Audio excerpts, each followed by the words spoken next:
Head cases, hello, how are you? Hope you're well, hope you're safe, looking after each other. The purpose of this video is to talk about cycle helmets in general. Let's say the whole world of cyclists, everybody who wears a helmet, probably 90 to 95% of those helmets are made like this, polystyrene. Not much information is shared by companies on their helmets. They just say if you have a little knock or something, you need to replace it, you should replace it after a couple of years. But they don't really go into much more than that. People just expect them to work, maybe in the same way that you expect your car to work. So I think it would be very valuable to share information about polystyrene so that you know more about your helmet. You come off your bike, you're falling, you hit a hard surface.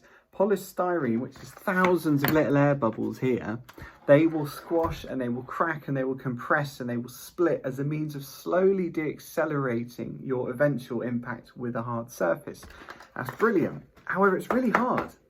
And if I put it on my head, I can feel everything that's coming through. So it's not really at that speed doing anything. So how fast do you have to travel for this to actually work? And up until that speed, is it actually working at all? Because if this is rigid, all that energy is going straight through this and into my brain. So let's find out. Our two volunteers for the day, a head case helmet that's seen over 500 impacts, still going strong, and a brand new polystyrene helmet, apart from some nail marks I made earlier.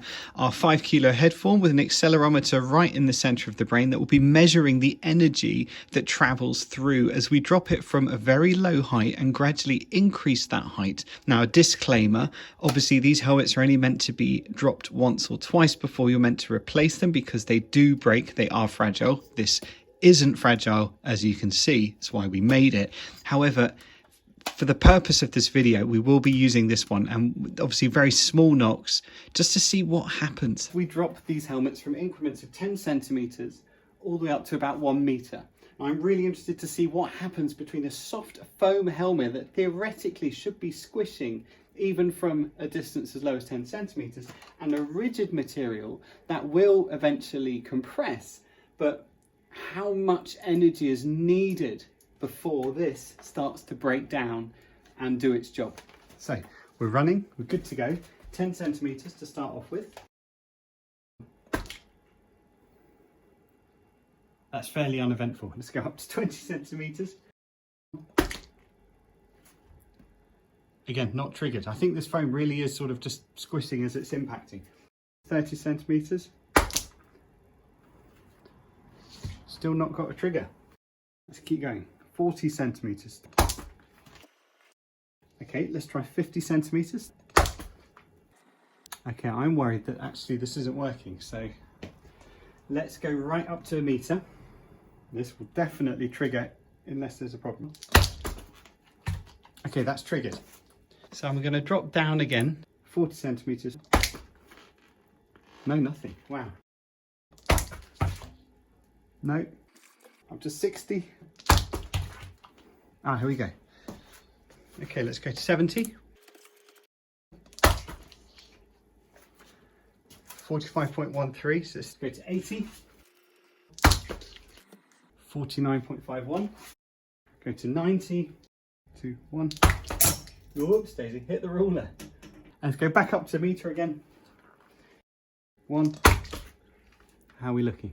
Head case helmet, this is soft, so with smaller impacts it's just basically moving around, the foam's compressing, and that's managing the energy, so there's not that much that ends up going through to the head, therefore there's not much displaying here.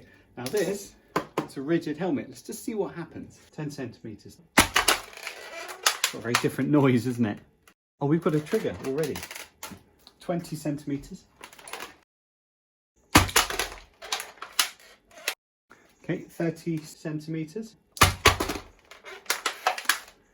40 centimeters. Let's do 50 centimeters. Just check we're running. Oh, that's a proper bang then. That's damaging the polystyrene. 92.28. Right, 60 centimeters.